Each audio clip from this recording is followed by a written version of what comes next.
Aujourd'hui, dans ce court épisode, j'avais envie de donner mon avis, mon opinion sur un sujet euh, qui intéresse beaucoup de personnes aujourd'hui, notamment beaucoup de femmes. C'est sur le rapport à la sexualité dans le monde d'aujourd'hui. Pour avoir voyagé un petit peu, notamment du côté de l'Espagne, j'ai remarqué qu'en Espagne, le rapport aux relations hommes-femmes et le rapport à la sexualité était beaucoup plus détendu, beaucoup plus apaisé, beaucoup moins stressant. Et je vais vous partager mon analyse sur le sujet pour le comparer à la sexualité en France par exemple. Je pense selon moi qu'en Espagne, la sexualité est majoritairement, culturellement, basée plus sur un échange, sur du plaisir, alors que la sexualité en France, surtout chez les jeunes, est parfois beaucoup trop basée sur l'ego, la validation et la recherche de compenser, de combler un vide. Et je pense que ça frustre beaucoup de personnes,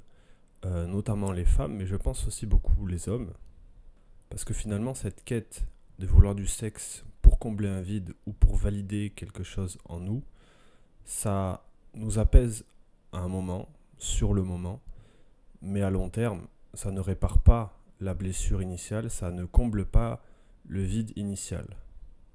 Et je pense qu'à mon avis, si on part dans un spectre un peu plus large par rapport aux violences sexuelles notamment, mais aussi aux relations hommes-femmes, où tout aujourd'hui est assez compliqué, je pense, c'est le rapport vraiment à cette sexualité qui est, je pense à mon avis, beaucoup trop basé sur l'ego. L'enjeu n'est à mon avis pas de définir quelle est une bonne sexualité et quelle est une mauvaise sexualité, mais plutôt de remettre les choses de façon équilibrée et d'avoir un rapport finalement plus stable à ce qu'est la sexualité de façon générale et aussi de ce qu'elle peut nous apporter dans notre vie. Le but n'est pas de changer la sexualité pour qu'elle devienne exactement comme on a envie qu'elle soit et l'imposer à tout le monde. Je pense que ça ne fonctionnera pas dans ce sens, mais il faut aussi développer plus de maturité pour comprendre que la sexualité, ce n'est pas simplement uniquement du sexe et du plaisir, ou seulement de l'amour, mais c'est aussi souvent une sorte de moyen pour pouvoir compenser des blessures internes non identifiées, non conscientisées. Et je pense que beaucoup de personnes ont l'impression que soit ils ont une sexualité épanouie, douce, amoureuse, dans ce cas-là avec du respect, de la bienveillance, et en général tout se passe plutôt bien, soit les personnes ont l'impression que le sexe c'est uniquement du plaisir, de l'ego, de la validation, un plaisir détaché, et finalement on profite mais on développe jamais de lien réellement profond. Moi je pense que les deux sont parfaitement valables, qu'on peut à la fois prendre énormément de plaisir, kiffer, baiser comme des lapins, se faire kiffer, et en même temps être dans le respect, dans la bienveillance, dans l'écoute, et avoir un minimum de sensibilité pour ne pas avoir une sexualité uniquement animale qui peut au final faire du mal à l'autre et même faire du mal à toute la société. Je pense tout d'abord que les femmes ont un rapport à leur corps et à leurs émotions qui fait que c'est plus naturel pour elles d'envisager une sexualité qui est dans le respect et dans l'écoute d'elles-mêmes et dans l'écoute de leur partenaire. Alors ce n'est pas toujours le cas, mais je pense que c'est un peu plus naturel pour les femmes de par leur éducation, de par comment elles sont conditionnées, de par tout un tas de choses. Et je pense que pour beaucoup d'hommes, ce n'est pas forcément naturel d'envisager d'écouter vraiment son corps, d'écouter aussi ses émotions. Je pense que c'est même plutôt vu comme une forme de non-virilité. Et je pense du coup que par conséquent, beaucoup d'hommes ont tendance à séparer réellement leur sexualité de leurs émotions ou parfois des émotions de leur partenaire. Et je pense que c'est justement quelque chose qu'il faudrait leur apprendre que la sexualité, ce n'est pas juste du sexe, ce n'est pas juste du cul, c'est avant tout un besoin et à la fois un moyen parfois de compenser quelque chose. Déjà, juste le fait qu'ils aient conscience de ça, je pense que ça leur permettrait d'être un peu plus vigilants par rapport à eux-mêmes, mais par rapport aussi à ce qu'ils peuvent faire subir parfois à leur partenaire dans une relation. Ensuite, là où je pense que beaucoup d'hommes ont tort dans leur approche de la sexualité,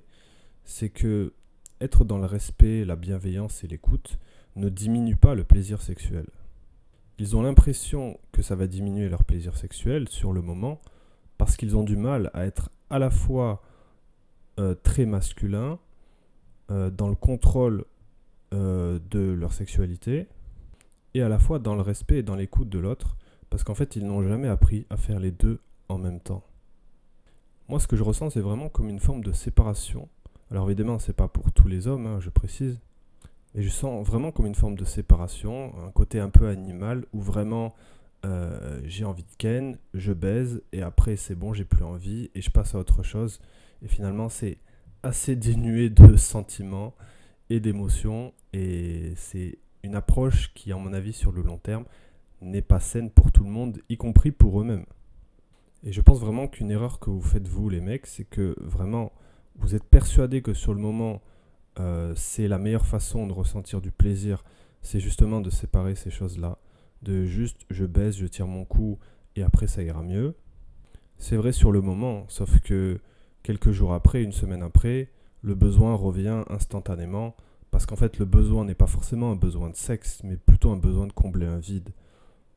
Donc non seulement ça vous dessert, je pourrais même m'inclure moi, ça nous dessert parce que à chaque fois on en a besoin constamment et qu'en plus on peut potentiellement recevoir beaucoup de frustration parce que du coup quand on n'arrive pas à combler ce besoin, on ressent le vide à nouveau, on ressent de la frustration et finalement ça crée encore plus de problèmes que ça ne crée de solutions. Donc voilà, c'est évidemment des sujets assez complexes qui à mon avis sont liés à beaucoup de choses, notamment dans l'éducation, notamment dans les rapports entre les personnes, notre rapport à la société. Et je pense que tous les sujets sont plus ou moins mélangés